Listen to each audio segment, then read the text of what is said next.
Before we crack open tonight's cursed can of content, I just want to say a big thank you to all our subscribers, and an extra Sinister shout out to the loyal members of the Sinister Elite. You legends help keep the darkness alive. If you're enjoying the stories and want to take it a step further, hit that like button, make sure you're subscribed, and consider joining the Sinister Elite by clicking that join button below. Members get access to creepy custom emojis and exclusive Sinister Elite badges that level up the longer you survive with us. It's like loyalty, but spookier. All right, lights off, headphones in, and let's summon something we'll all regret.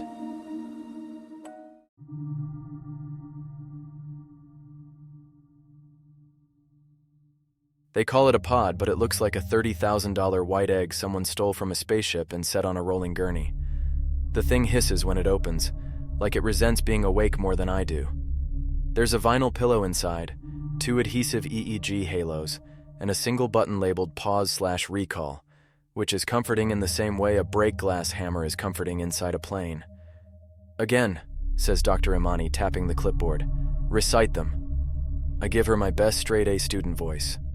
Rule 1. Never fall asleep before the machine powers on. It has to sync first. Rule 2. If I see another version of myself, I don't talk to him. Rule 3. When the dream turns dark, find a mirror and say my ID number exit key. M413. Rule 4. If the alarm doesn't wake me up, I'm not in my body yet. I wait, breathe, and listen for the staff to guide me back. Rule 5. No caffeine after midnight, Justin. Especially you on 5. Harper, the night tech, adds, side-eyeing my gas station coffee. Caffeine makes micro-sleep sticky. Like a gummy bear on a church pew, I say, and immediately wish I hadn't. My jokes get worse as the hour gets later. The lab is a converted psych classroom with tile floors that echo, 3 pods lined up under fluorescent panels, and a wall clock that has no right to be that loud. Someone stuck a yellow mop in the corner closet with a smiley sticker on the bucket. Harper has sharpied a name across the handle. MOPTIMUS Prime. I don't comment. We all cope differently. Remember, Dr. Imani says, moving closer, her voice soft enough to be a lullaby. You're not here to wrestle your dreams. You're here to host them. Let them talk. But the rules aren't suggestions, they're anchors. Harper helps settle the halo over my scalp. Cold gel squishes. The pod's lid hovers over me like a jaw about to close. We'll bring you to threshold, hold you there, then let you step through. If anything feels wrong, press pause once. If you feel like you need to bail, press it twice. Twice is bail, I say. Once is hey. Exactly. The lid lowers. White curves slip into my peripheral until I'm a slice of person in an expensive egg. The machine hums up like a fan warming bread. Through the clear panel, I can see the clock's red digits. 12:41 a.m. Someone changes the lighting to that early morning blue you get before the sun admits defeat. Harper's voice crackles in the tiny speaker near my ear. Okay, Justin. Baseline breathing. In for 4.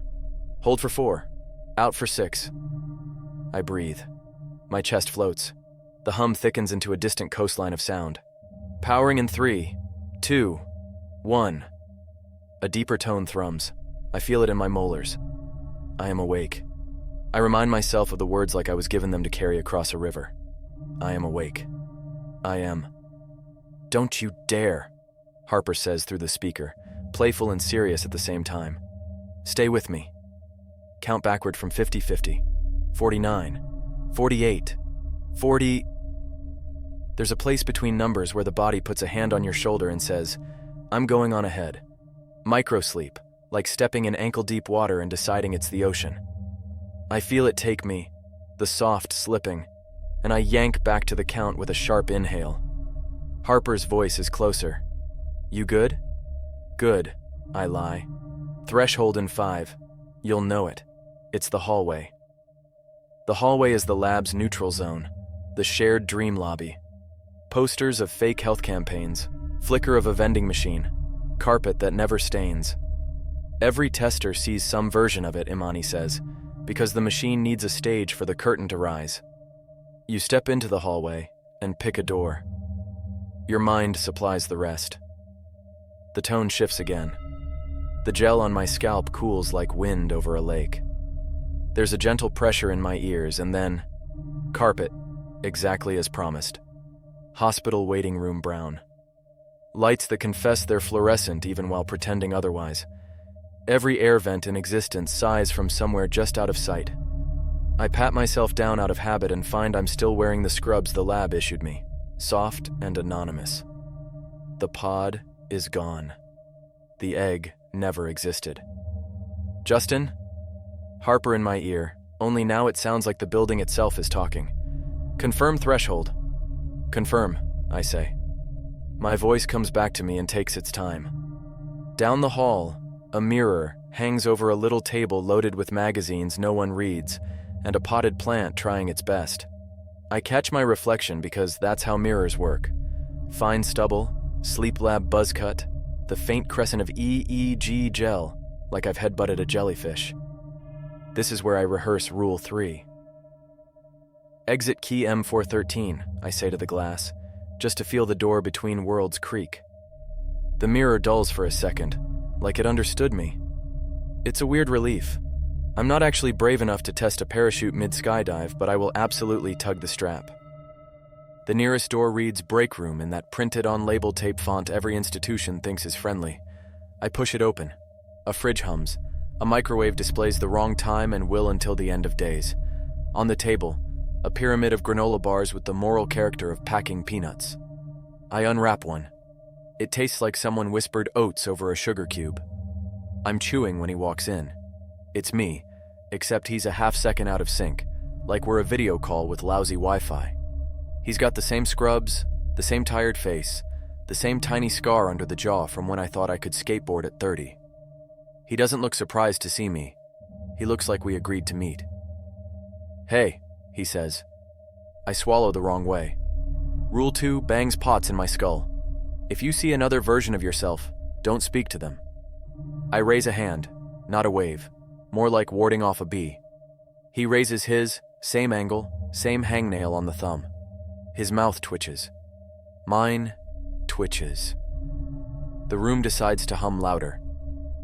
Don't, I say to myself, but then he smiles an apologetic little smile that is so me I want to punch it and apologize.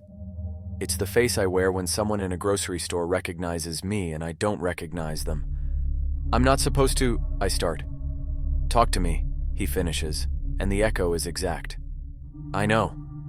The granola bar sticks to my teeth like a lawyer. I glance at the corner of the room where I think the speaker should be. Harper? No answer. The vent sighs. The microwave blinks 12 o'clock like a lighthouse that never learned the code for SOS. Other me tilts his head. You fell asleep too early, he says, the words gentle as an apology note. He gestures toward the hallway. The machine wanted you, but you went first. That's not Rule 1, he says, and the air gets 10 degrees colder. You broke it. There's a distant sound of an alarm, thin as a wristwatch in a suitcase.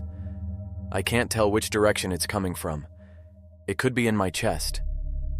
Exit key, I say, and the mirror in the hall imagines me back to it. I step in front of it. My reflection is a two-man crowd. Other me stands at my shoulder, close enough to be breath. I stare my eyes into glass. Exit key M413, I say. The mirror fogs, then clears. Behind me, the break room door closes by itself. I taste static. My reflection smiles a half second too late and doesn't stop. Harper. I try again, louder. Dr. Imani? The alarm gets a little louder, thin and far, like it's trying to cross a field to reach me. My reflection keeps smiling, stretched at the edges, while the me at my shoulder leans in and whispers, soft enough to pass for kindness. If the alarm doesn't wake you up, he murmurs, as if reading the rule to a child. You're not in your body anymore.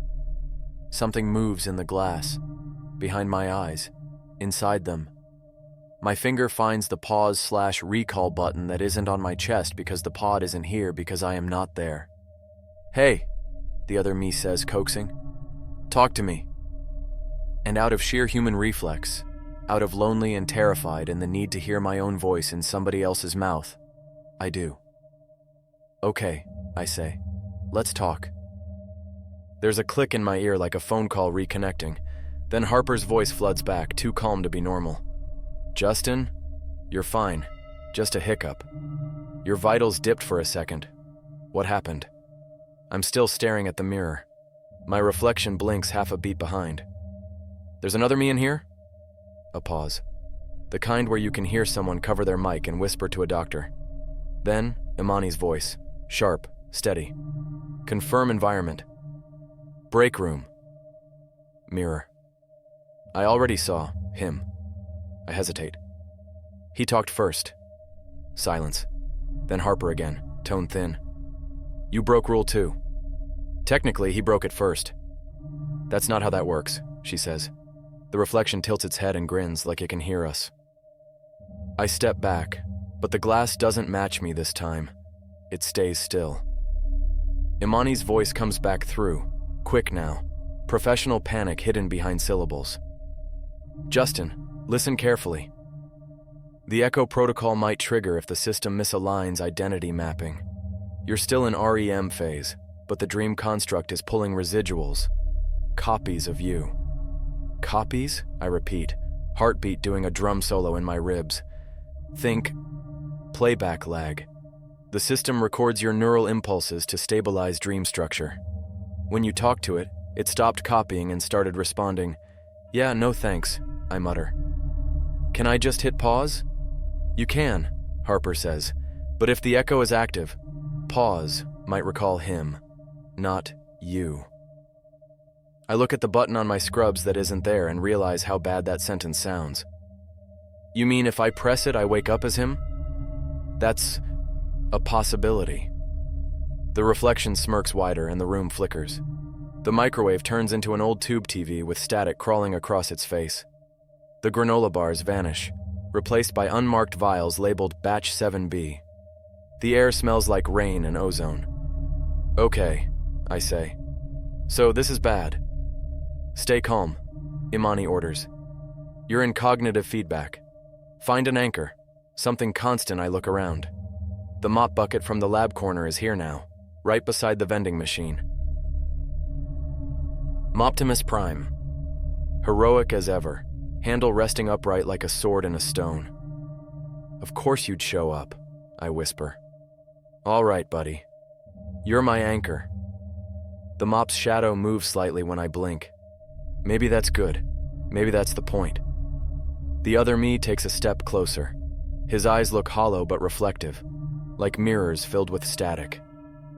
You can't anchor both of us, he says, voice doubling like bad stereo. Only one gets to wake up. My hands curl into fists. Pretty sure it's going to be me. He shrugs. We'll see. The room warps. The walls breathe. The carpet ripples under my shoes like an ocean. The vending machine buzzes, its glass door glowing red instead of fluorescent. Every snack inside twists into something alive. Eyeballs pressed against the glass, blinking in Morse code. Justin, Harper says, voice breaking through the interference.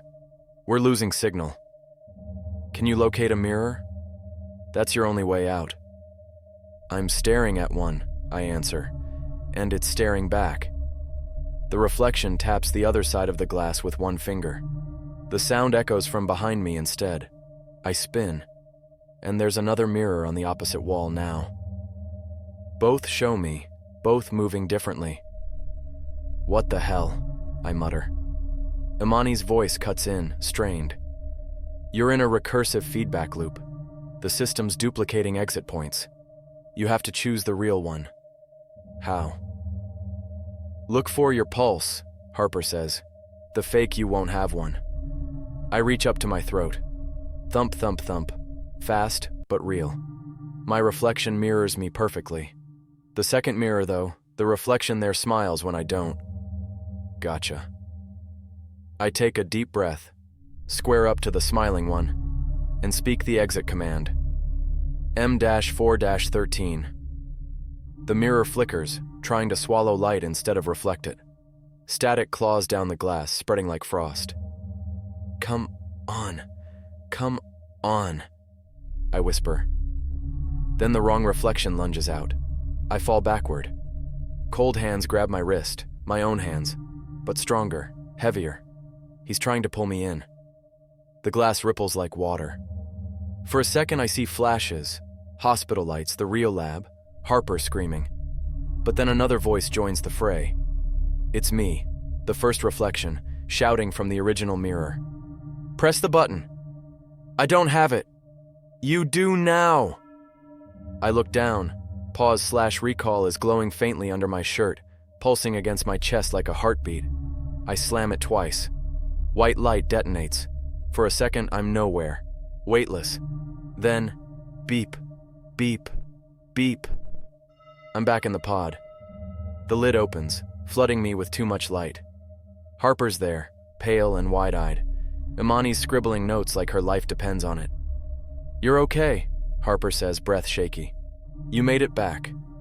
I sit up, drenched in sweat. Was I out long? 7 minutes, she says. Longest sync drop we've seen. Imani looks at the data on her tablet and mutters, 2 consciousness imprints tried to return through the same neural link. We only stabilized one. Meaning? I ask. Meaning, Harper says softly. We're not entirely sure which one woke up.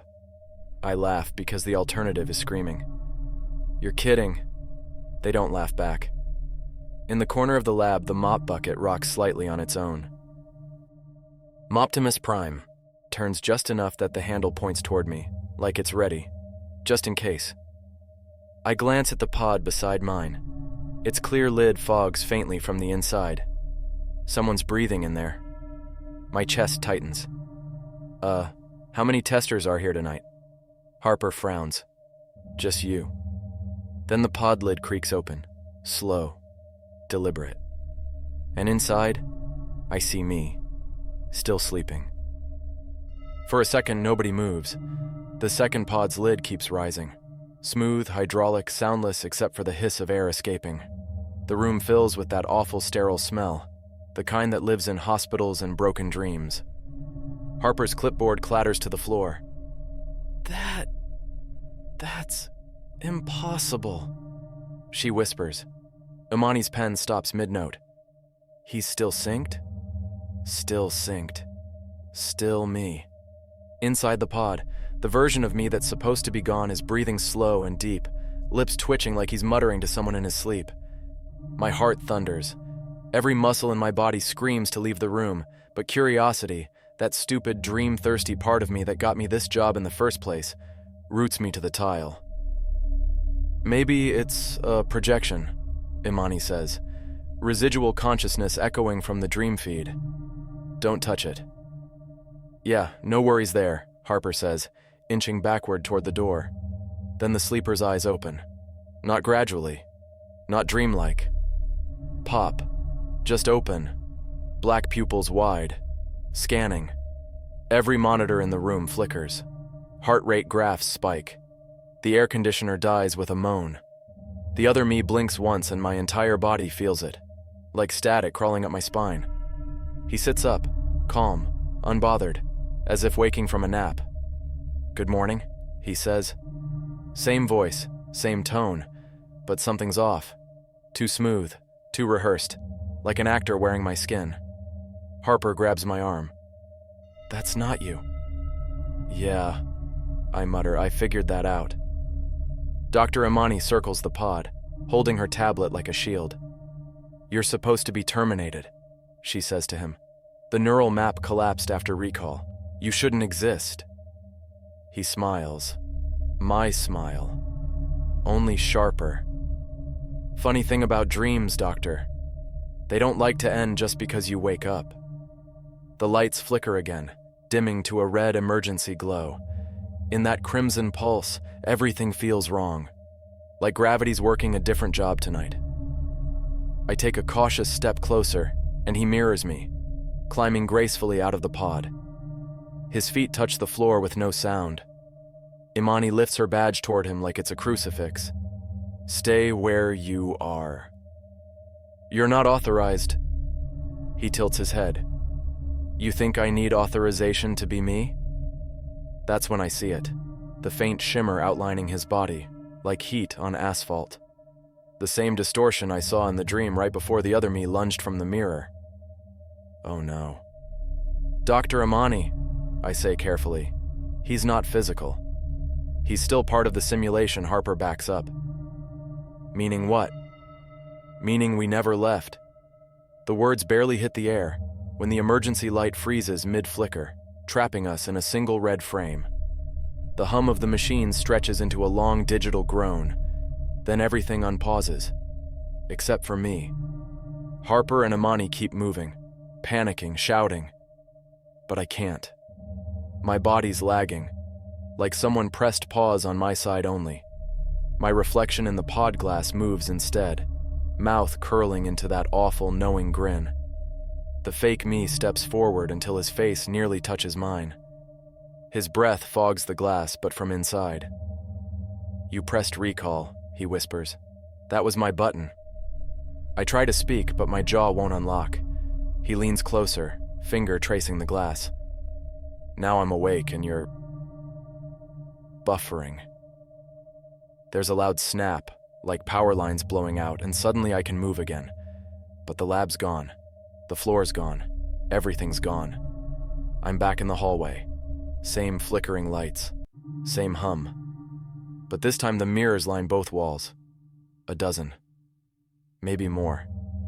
Every reflection is me, but not quite. One's smiling, one's crying, one's yawning like he just woke up from this, and the worst one, way down the hall, is waving. A voice behind me says, "We tried to wake you." I turn. It's Harper, but she looks different. Tired, older, hair streaked with gray. Harper? You've been under for 6 months, Justin. My throat dries. That's not possible. Rule 4, she says softly. If the alarm doesn't wake you up. I'm not in my body anymore. I finish. She nods. And we can't find it. I stumble back, almost tripping over a mirror stand. My reflection doesn't copy the movement. It looks straight at me instead. Which one's real? I whisper. Harper sighs. We were hoping you could tell us. One of the mirrors near the end of the hall ripples, just like before. The sound of waves and electricity fills the air. Amani's voice echoes distantly from every direction, distorted by static. If you can hear me, you're trapped in your own recursion. Look for the anchor.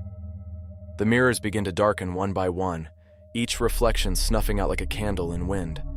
All but one. In the surviving mirror, I see Optimus Prime leaning against a lab wall. The same goofy smiley sticker. The bucket gleams like a beacon. That's my anchor, I whisper. Then run, Harper says, her voice fading into distortion. I sprint. Mirrors crack as I pass. Hands reach out of the glass, clawing at my scrubs. I leap through the last one before they can pull me in, and land hard. Cold tile under my palms. The lab again, intact. Light steady, equipment humming. Only one pod's occupied now.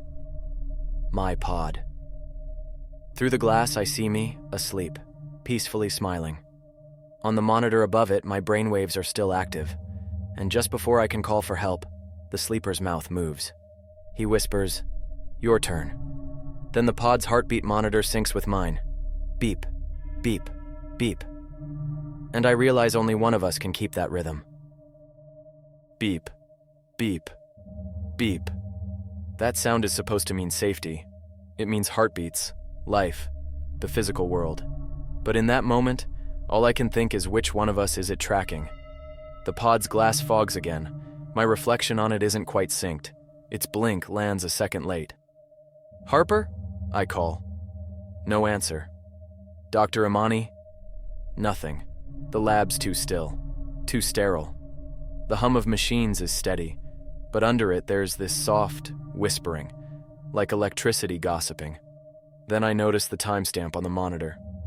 July 14th, 2026. I left the lab around March. Oh, hell no, I mutter. The mop bucket sits in the corner, untouched but somehow watching me. Moptimus Prime. Smiley stickers half peeled now, warped into a crooked grin. It almost looks like he knows something I don't. I step closer to the pod. The other me, still sleeping, breathes deep, calm, unaware. "Hey," I say quietly, tapping the glass. "Rise and shine, dream boy." The reflection opens its eyes. Not the real me inside, the reflection. It's smiling now, the glass rippling like it's underwater. I step back, every nerve screaming. Then the voice comes, muffled but unmistakable. "You didn't wake up, Justin. You just switched places." Static washes over the room.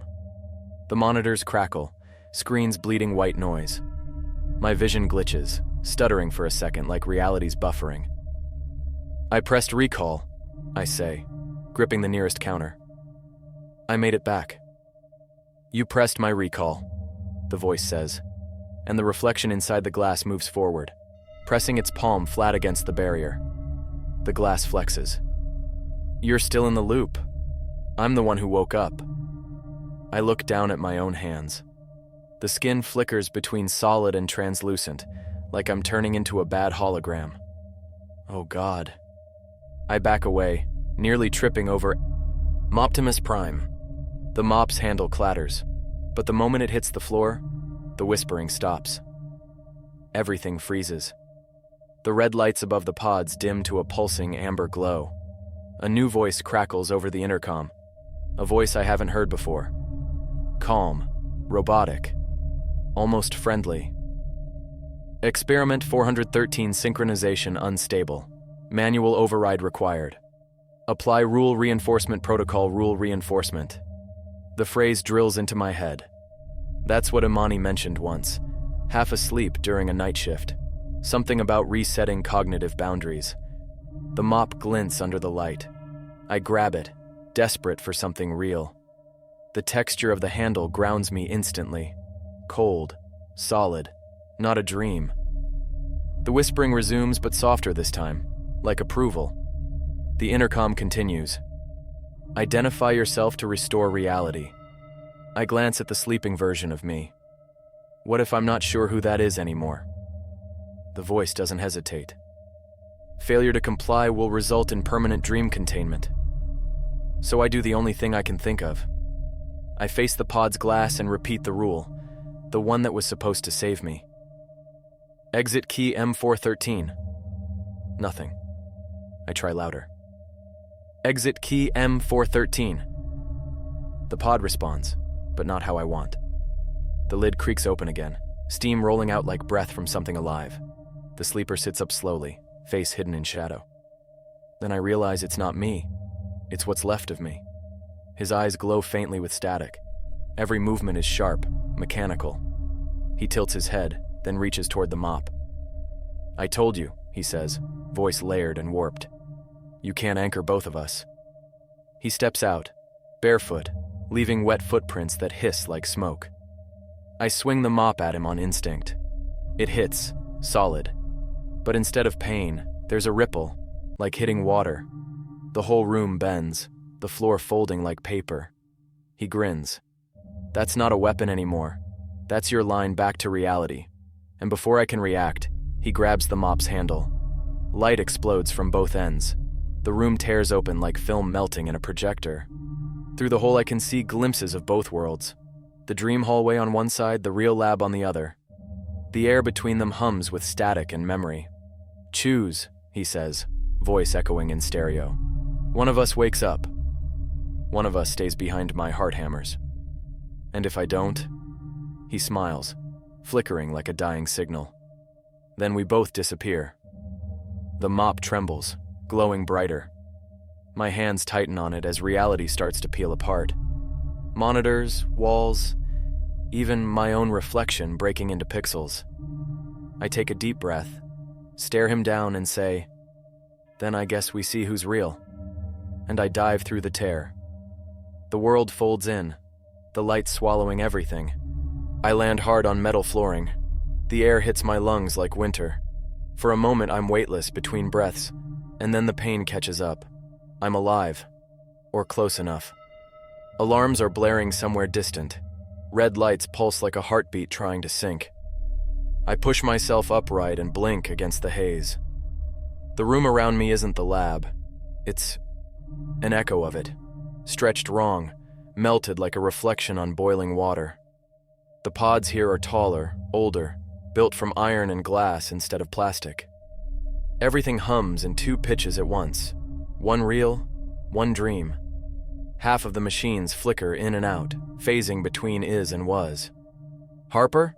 I call, my voice bouncing down a corridor that shouldn't exist. Only static answers. I still have the mop, my one constant. Moptimus Prime hums faintly in my hand, like it's running its own signal. The smiley sticker glows in pulses. That shouldn't happen, but I'm far past caring about should.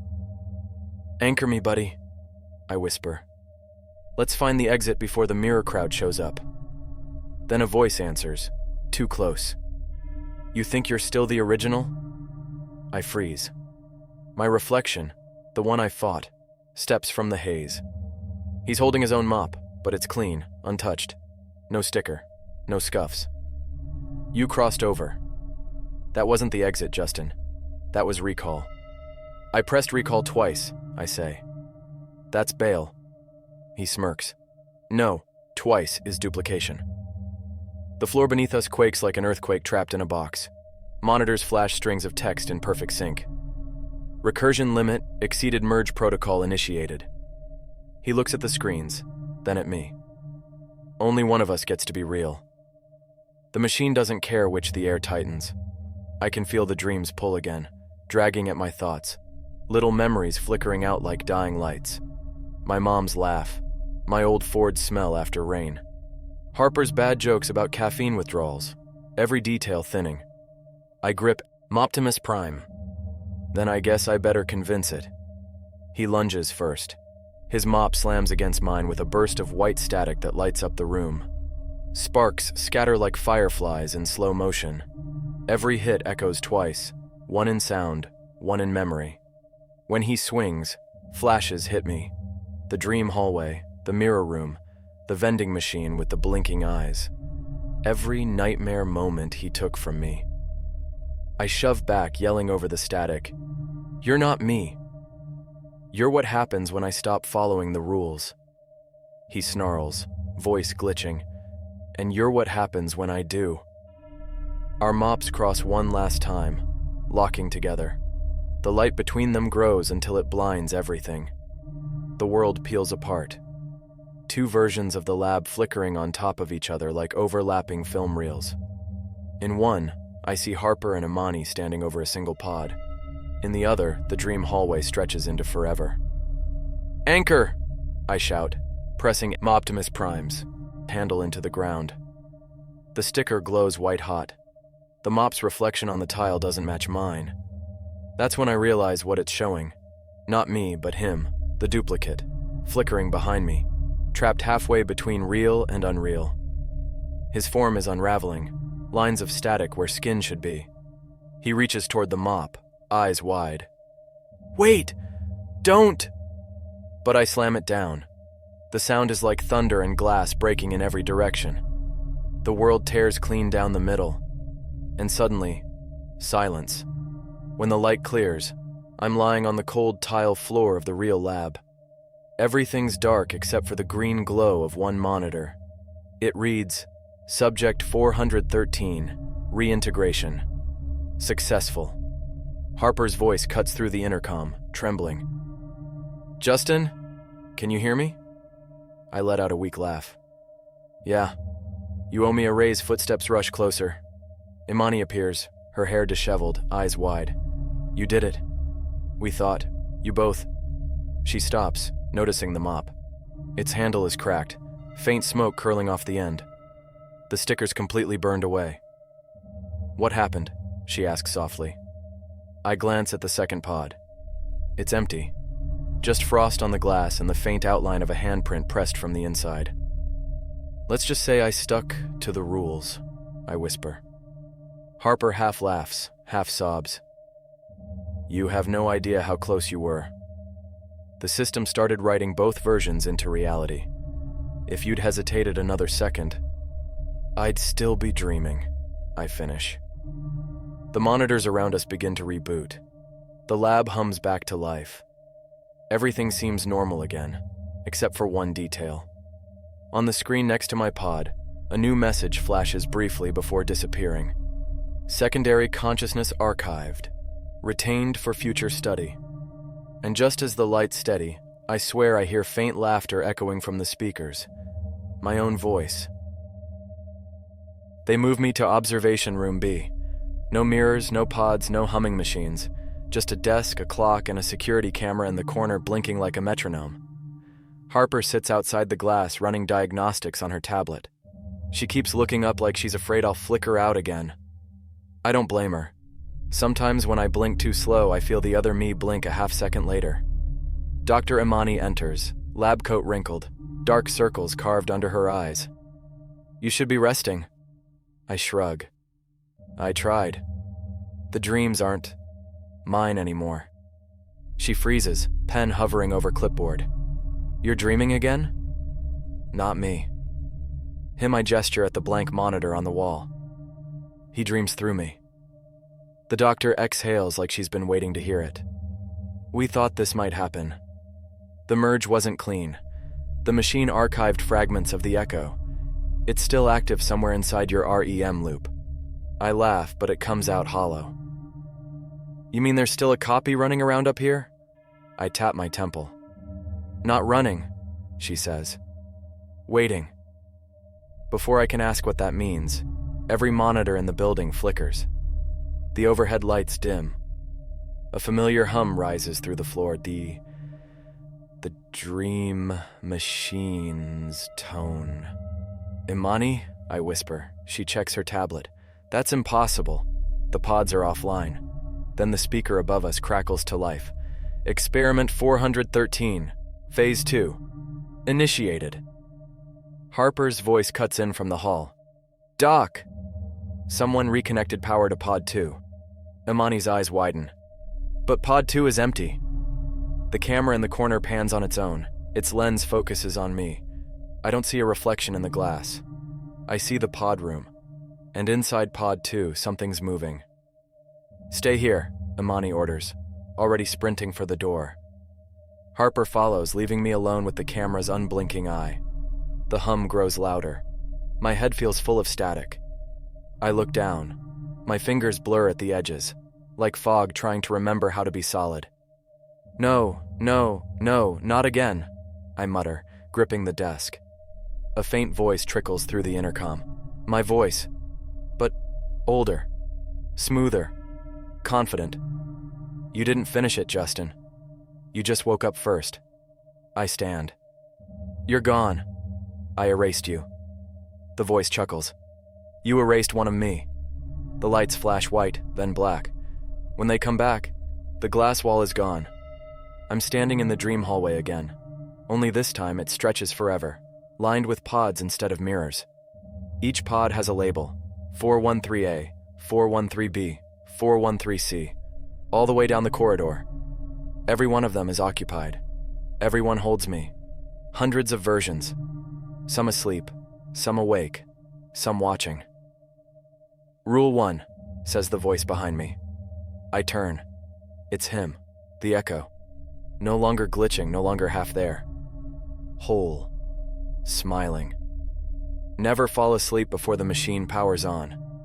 You remember what happens if you do? I grip Optimus Prime's handle like a weapon again, though it's more symbol than tool now. You get stuck, I say.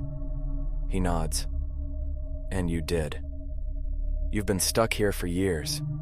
They never woke you up, Justin. You just dreamed you did. My chest tightens. Liar. He gestures down the endless corridor of pods. Then tell me which one's you. Which one's real? I start walking, each step heavier than the last. Every pod I pass shows me a different version. Older, younger, bruised, laughing, screaming. It's like walking through my own possibilities. The echo follows. You wanted to explore dreams, right? You're doing it. Welcome to the archive. I stop at one pod halfway down. Inside, I see myself holding the mop. Same clothes, same exhaustion.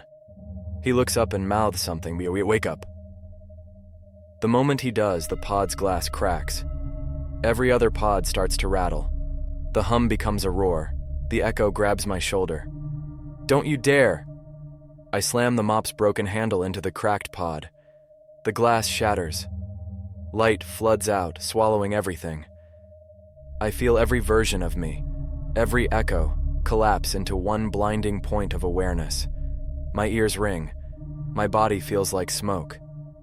Then, nothing. When I wake, it's morning. Sunlight pours through the blinds. The real kind, not the sterile lab fluorescence. I'm lying in a hospital bed. Harper sits nearby, clutching a cup of cold coffee. She sees my eyes open and gasps. Justin! Oh my God. We made it? I croak. She nods, tears spilling down her face. We thought you were gone. Pod 2 burned out. The system's fried. There's no data left. Nothing. Just you. Imani steps in behind her, cautious smile trembling. You did it, Justin. You're the only one who came back. I sink back into the pillow, relief flooding through me. Good. Let's keep it that way. But then Harper sets her coffee down. The reflection in it moves after she does. And from the intercom above the bed, faint but unmistakable, my own voice whispers, Rule 5. Never assume you woke up. The heart monitor beside me beeps twice. Once for me, once for him.